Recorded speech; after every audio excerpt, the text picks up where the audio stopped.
You live this life, I walk this road, and you can talk shit. Gambling with my life, but I refuse to go for nonsense. This the life I chose, this all I know, ain't many options. Vow to tell the truth, I make the rules like I'm Fleece Johnson.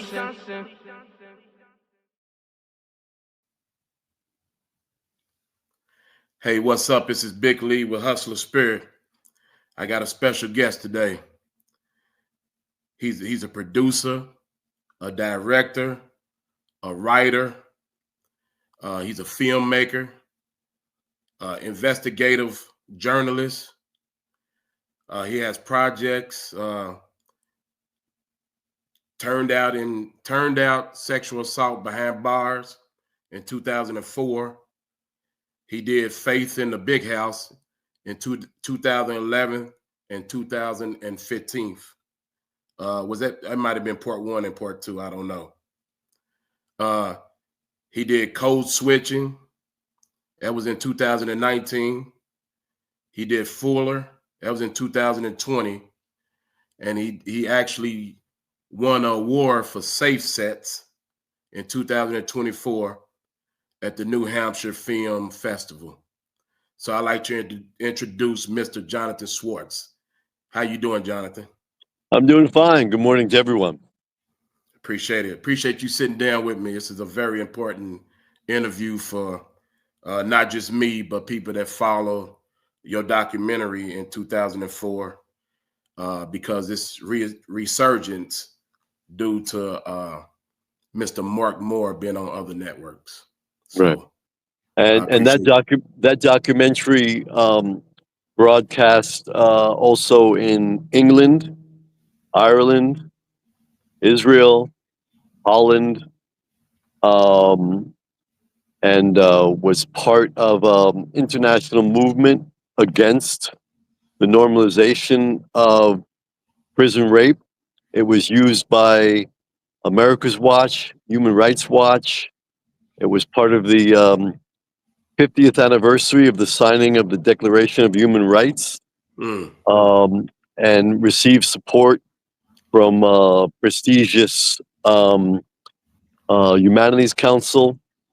It was part of the campaigning of Just Detention International, which is the world's largest nonprofit to mitigate the incidence of and the impact of rape in prison. So that documentary was and is widely seen and heard. Yeah, definitely. And like I said, because of other networks and with Marc Moore, little Marc Moore coming out, speaking on it, you know, I know a couple of the guys has passed away, and rest in peace to them. So I won't say anything too much about them. But as far as little Marc Moore coming out and saying that the documentary wasn't to his liking, which, you know, a lot of people, when they in prison, they get out of prison, if they did anything like that, again, I say I interview Fleece Johnson, and he has problem with the documentary that he was in the 2000s also, that you wasn't a part of. But I wanted to ask you some questions. I know you got a busy day. The weather there is beautiful. I told you we just got back from our filming with Drewski, so definitely jealous about the weather. But I want to jump right into it. Yeah, so let me begin for a second. A little more of my background. So I'm a working class guy who went to an Ivy League school. I went to Brown University. I started my journalism with National Public Radio, with public television, with NBC News. So my background journalistically and academically was in pure nonfiction. So I worked as a union film hand on Hollywood films. Okay. That's the fiction side of my life, right? Working as a director and a sound recordist and a technician for narrative or fiction films. But the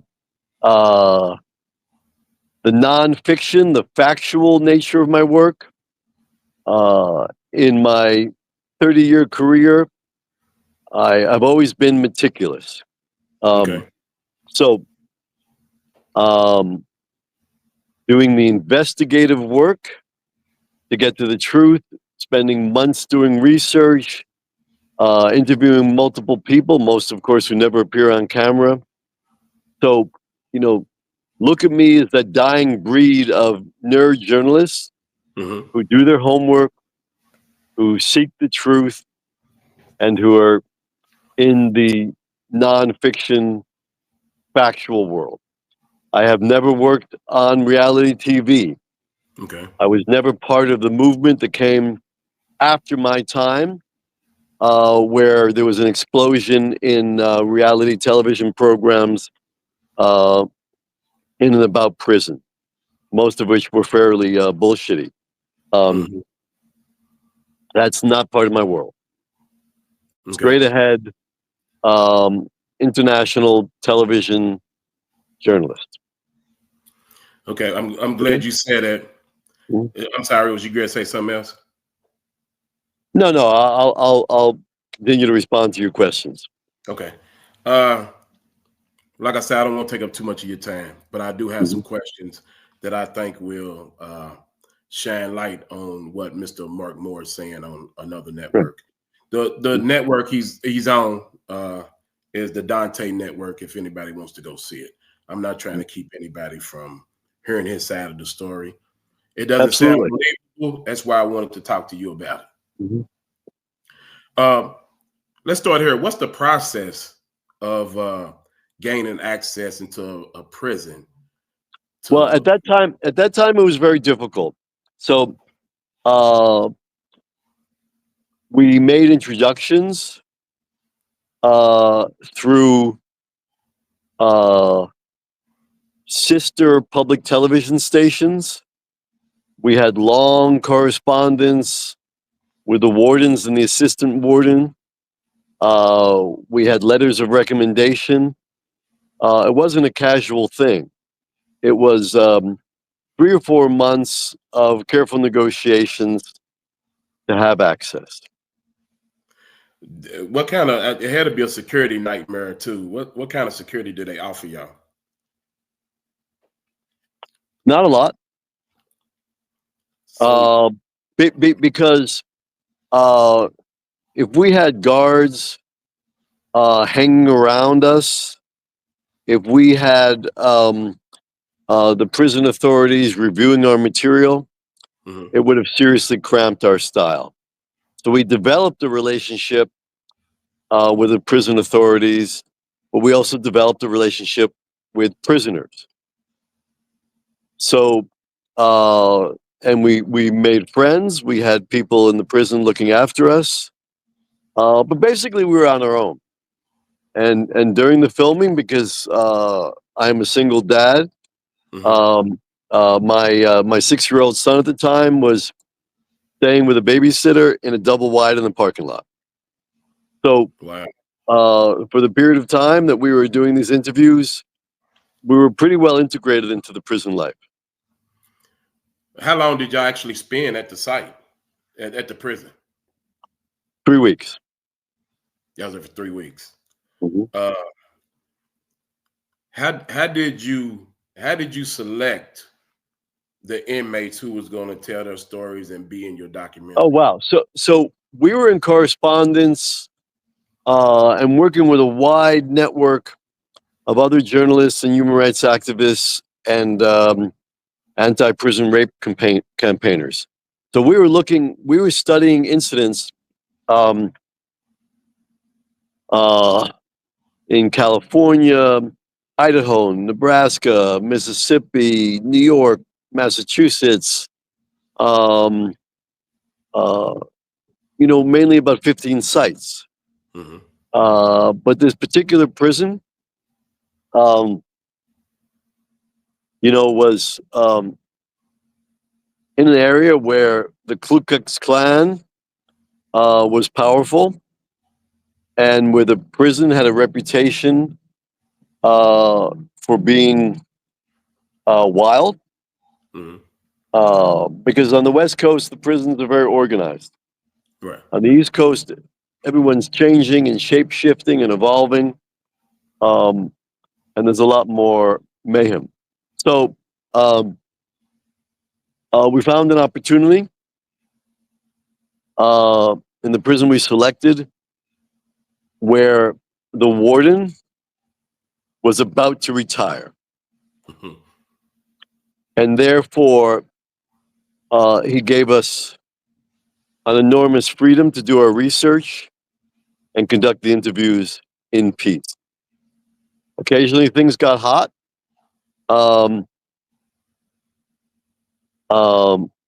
I grew up in an inner city neighborhood. It was just another day. Just another day for me. Some of my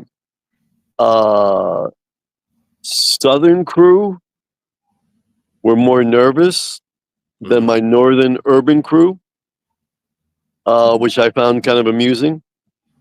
So the local crew members were sometimes a little frightened by the mayhem, but those of us who grew up in the inner city and in interracial neighborhoods, we're not particularly concerned about the environment, and we just focused on our work. And our work, you know, in the time that we had, was to get at least an approximation of the truth, right? There are many layers. As journalists, we just work down those layers of the onion. But that was our sole focus. Not to get theatrics, but to try to get a reasonable idea of the phenomenon, where people would become incarcerated. They would look for alliances and surrogate families, but they'd also be subject to exploitation and this form of torture known as prison rape. Did the inmates know the premise of the documentary? Was it any surprises? They knew. The inmates that we spoke to, often on camera, knew exactly what we were doing, for exactly what audience, what our backgrounds were, and what our goals were. We were consistent with our message and our representation with both the prison authorities and the prison inmates. And there were a few that were bold enough, both victims of prison rape and the rapists and the daddies, that were courageous enough and thoughtful enough and educated enough to choose to talk to us. And Mr. Lamore was one of them. So he knew exactly. He knew exactly the mission in his documentary. He knew it was to exploit exactly what he was doing. He knew and signed the release form. And the release form and the paperwork reflected what the mission of the documentary was accurately. He entered into it willingly. And we spent a lot of time with him. We got to know him. We spent time with his daily routine. We got to like him. We had a level of friendship and trust. And he was very articulate, very interesting, very charismatic. And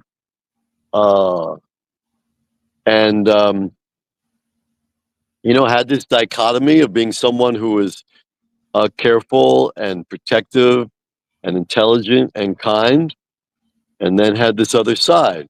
Now, the accuracy of his tales, to the extent that he dramatized things for dramatic effect Hmm. to the extent that he was accurate in his depictions. That's where um, there's always some schism, right? So people can get on camera and then get carried away and they can embellish. Okay. From our conversations with his victims and from our conversations with the pattern of sexuality, sexual exploitation, and rape in the lockups, that particular lockup and the lockups in that state, um, uh, I ascertained that what he said was relatively accurate and true to form. Certainly tracking whether he exaggerated and had a bit of a hyperbole. I guess we'll never know. But uh, he was not paid to follow a script. He was never given a script. Mm. My interviews, my questions were direct. They were not leading. I was surprised by what he told me. I asked follow-up questions. I am a qualified and good investigator. I was educated on the topic. I had spent months researching it. We had received grants in order that we had time to do our research. So I had reasonable reliance that his depictions were generally factual. I sympathize with the impact um, that his revelations may have had in later life. Right. That his father, that his certain women that were dating him. So he was courageous to speak out on a lifestyle and a topic that results in the victims' trauma, lifetime medical issues, lives destroyed, innocence lost. So he was part of a system that tortures and exploits its victims.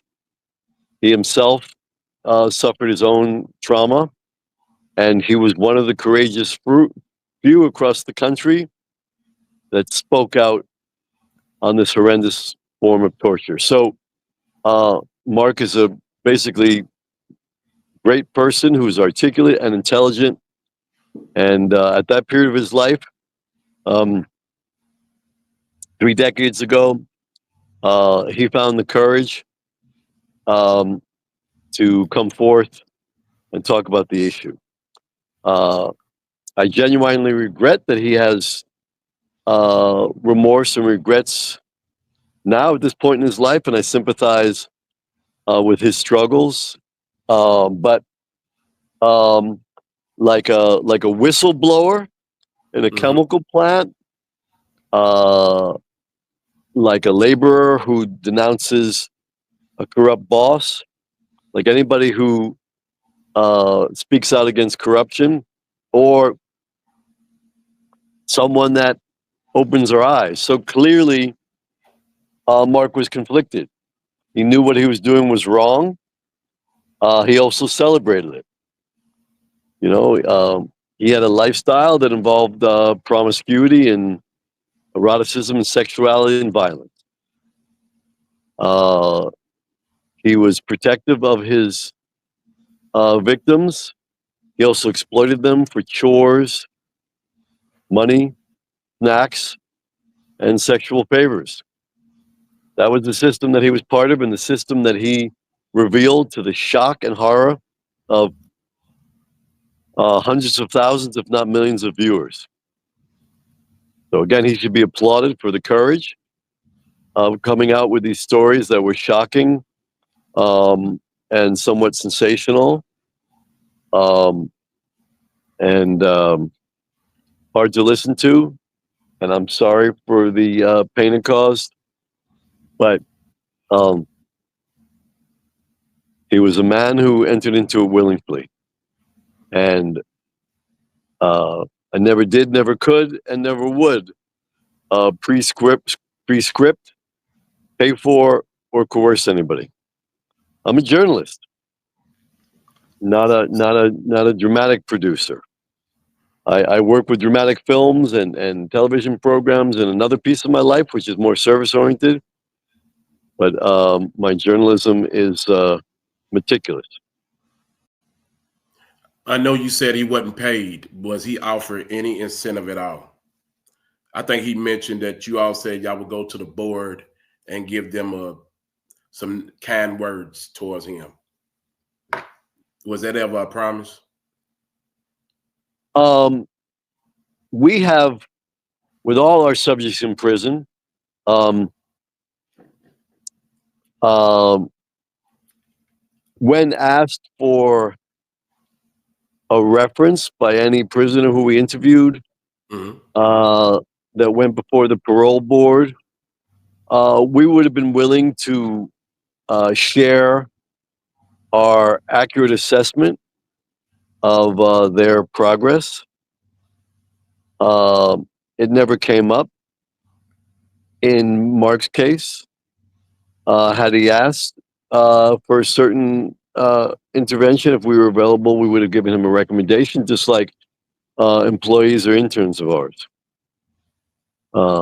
So, in general, I guess the incentive was that he was doing something worthwhile, and we would speak highly of him in any circle, be it a parole board, be it with the wardens, be it with employment afterwards, because prisoners that we've worked with in a variety of prison documentaries, I think probably I've written 2 or 3 recommendations, not his, but in 20 years of doing prison journalism, I think a couple times we organized better meals because sometimes we had to cater for the crew. Mm-hmm. So certainly,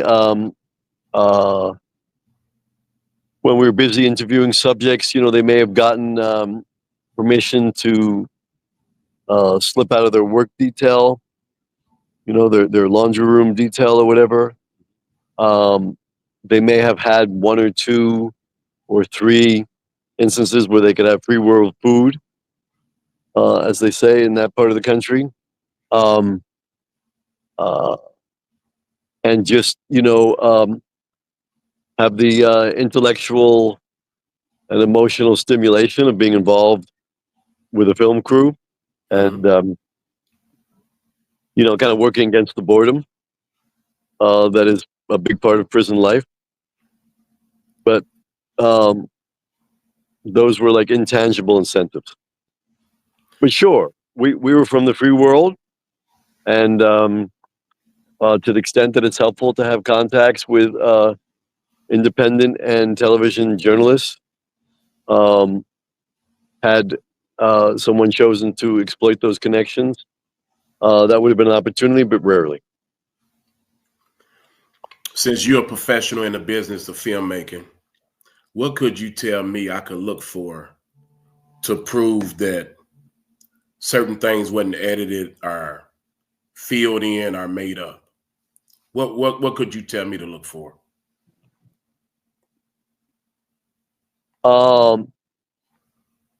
Because what he told us was in line with our research. What he told us was in line with our other conversations, including his victims.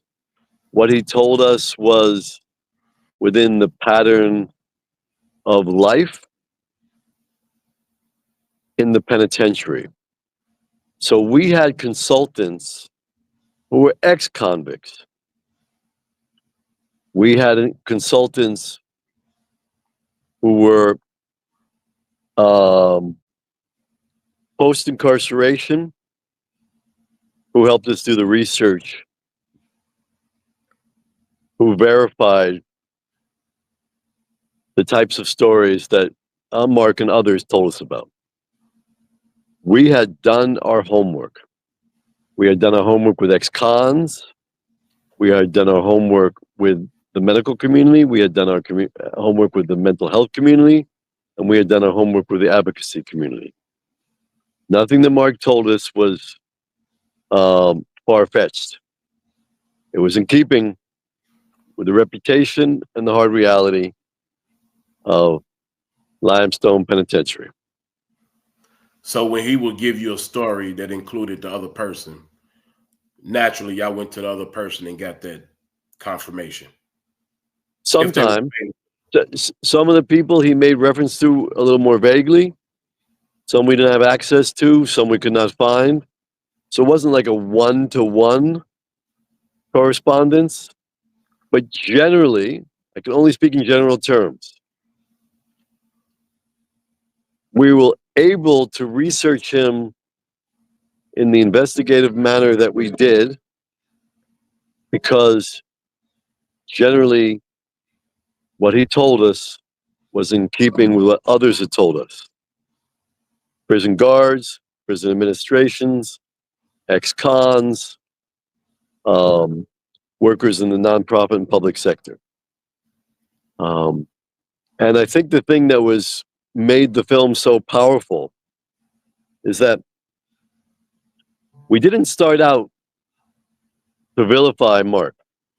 So the conversations at first were about his wanting to build families and protect some of the weaker, more innocent prisoners.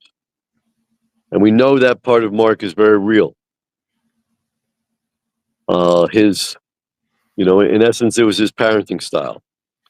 And we know the parts of his personality that were more that were wild and more sexually brutal.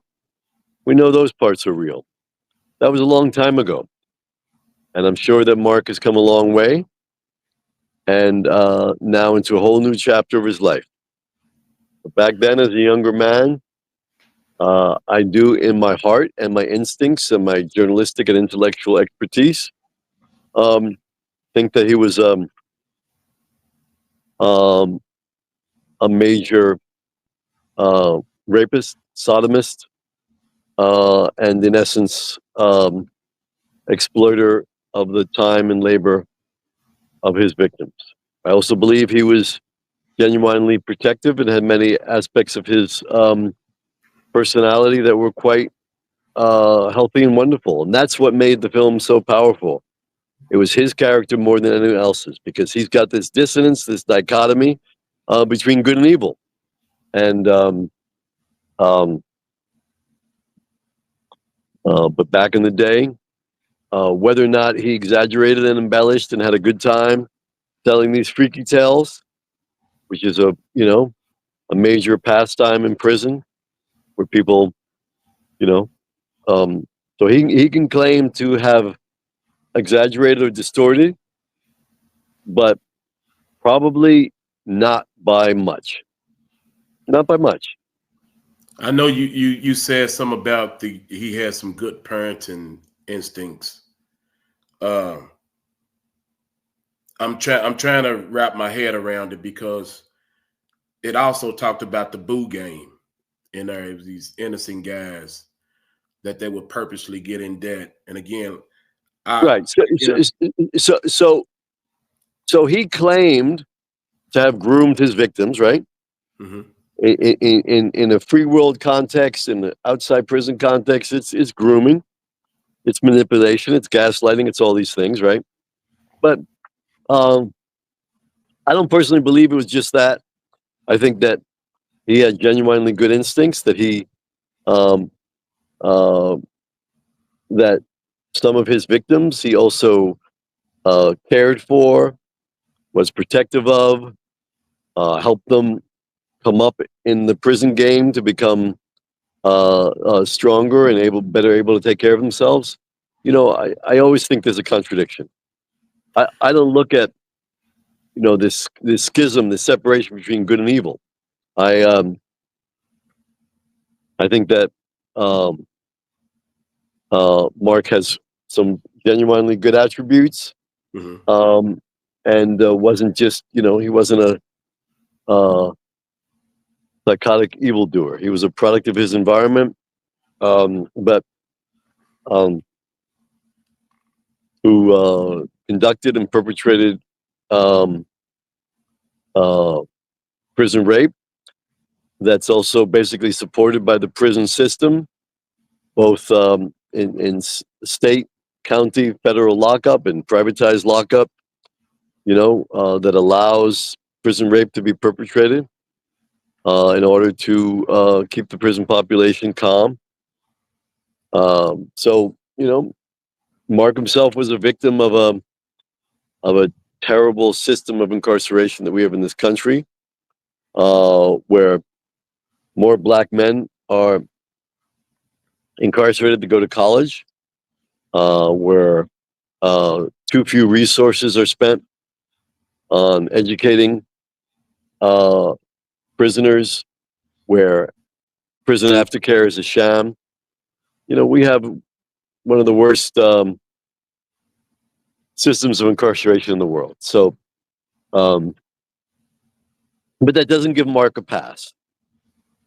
Mark was a prison pimp, a daddy, and participated in grooming and forceful prison rape. And there you have it.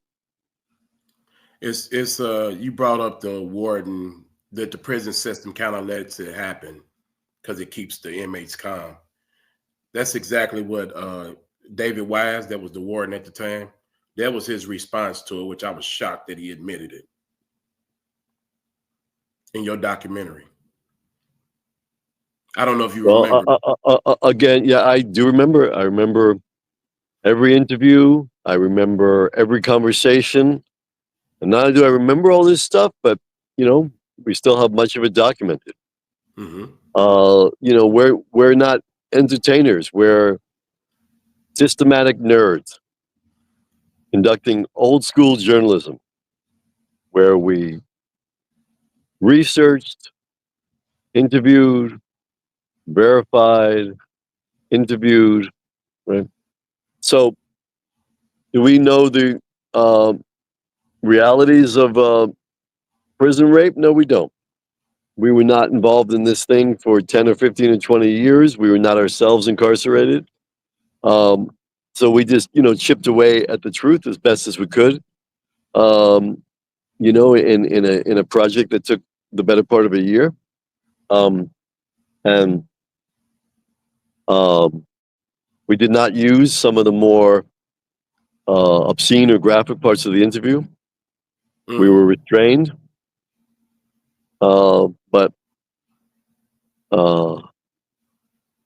And certainly Mark was a victim of a much larger system, and certainly Mark victimized. And I don't blame him at all. 3 decades, so many years later,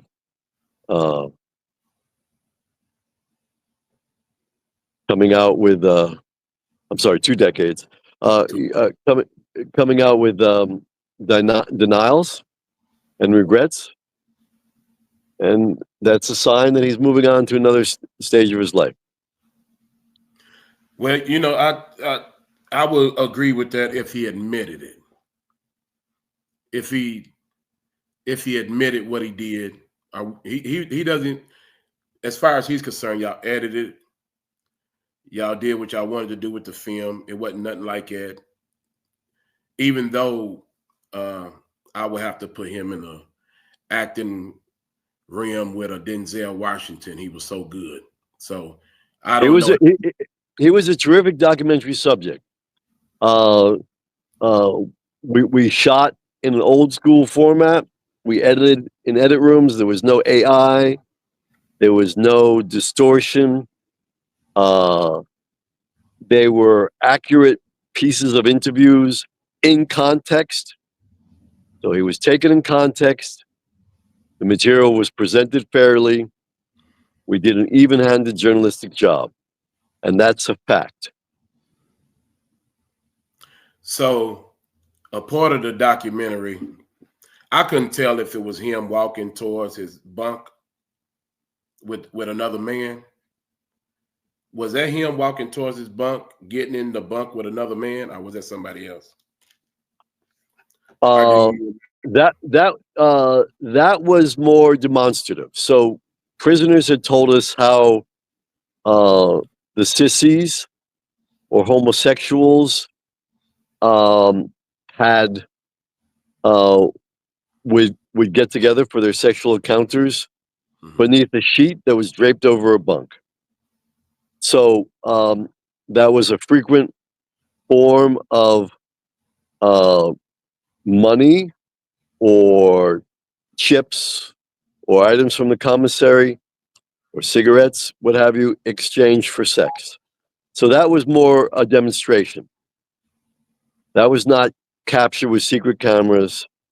That was one of the prison queens and Mark showing us how it worked. Okay, so it was a prison queen, but it wasn't Mark's prison queen.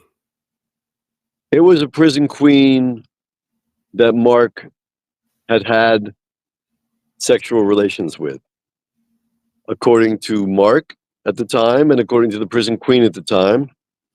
Whether or not they lied to us, they could have lied to us.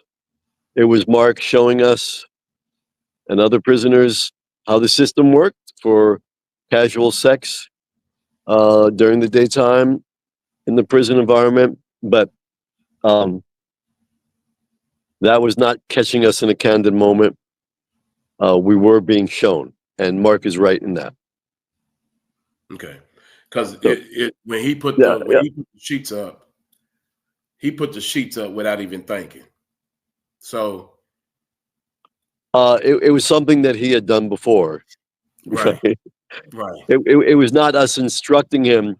Well, we've heard that people drape sheets over in order to have sexual encounters with prison prostitutes. No, it was something that was common in prison, not just Mark, but many other prisoners. And there weren't that many prison queens in this penitentiary. And one of the more popular and articulate prison queens showed us how it happened. Mark showed us how to happen. So he could deny that this gentleman was his lover at the moment. Correct. If he tried to deny that he had sex in prison in exchange for incentives, and he had sex in prison with independent prostitutes who were not part of the same boo game, but who willingly, for their personal gain and not necessarily for survival, entered into an old prison industry, which is exchanging sex for money. I would highly doubt it. Mark used his boys for sexual enjoyment and release, and he used prostitutes, and likely he used that individual, but it was certainly a ritual, a common occurrence. But did we shoot him walking to the bunk, once or twice to get the better camera position? Yes. Probably that same shot was at least twice. And then the prisoners, began to give cat calls and kind of get excited. So, we shot it in 2 takes. So that particular act was reenacted based on factual reality, but none of the interview material was. I just asked normal questions, follow-up questions, and like any skilled interviewer does. So do you think, excuse me, from your personal opinion, do you think a straight man could have told you those stories without making mistakes in the stories? Yes. Yes, because in that particular prison, there was so much bragging and bullshitting and storytelling that someone who is not involved in rape and torture could have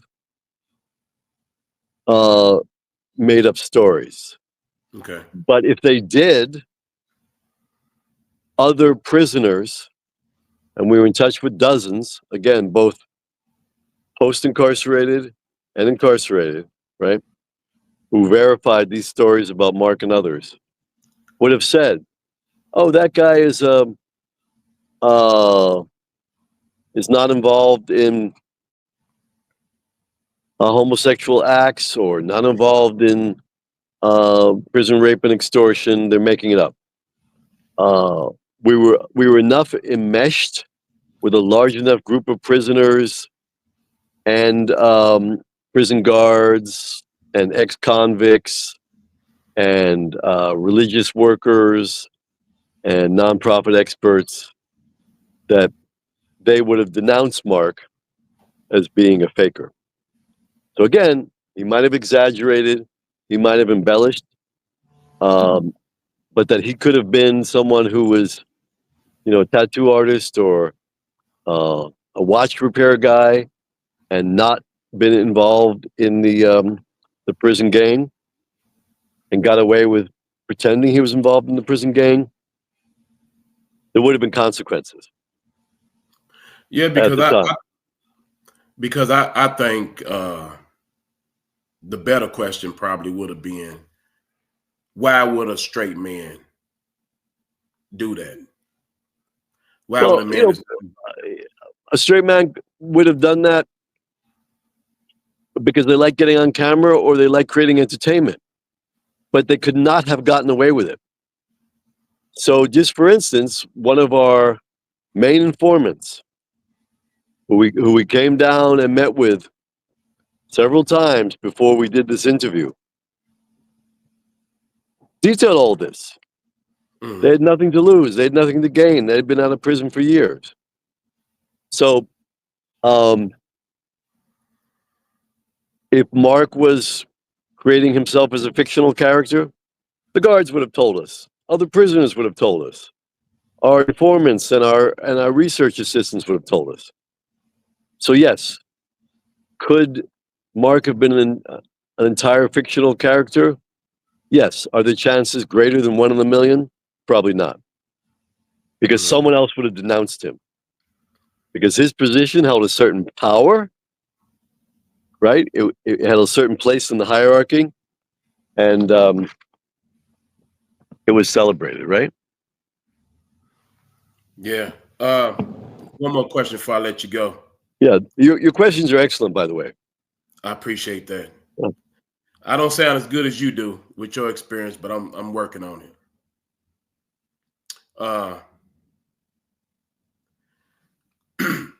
It's about Mark again. Yeah. So what's your last question? I do understand him trying to change in life. Don't want to look at it. Don't want to be looked at a certain way. Do you have other people that you filmed and maybe run across the same thing of regret? No. Not at all. I know. I mean, run across the same thing of regret, I'm sure, but been vocal about it in such a way that we heard about it? No. Yeah. I appreciate you sitting down with me today.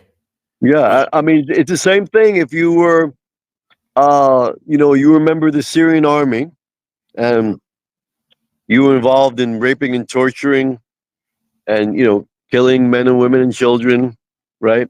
And then you moved to the United States and you became a shop owner in New Jersey or in Philadelphia or Baltimore, and you recreated yourself as a good parent, good family man, responsible citizen, a good husband.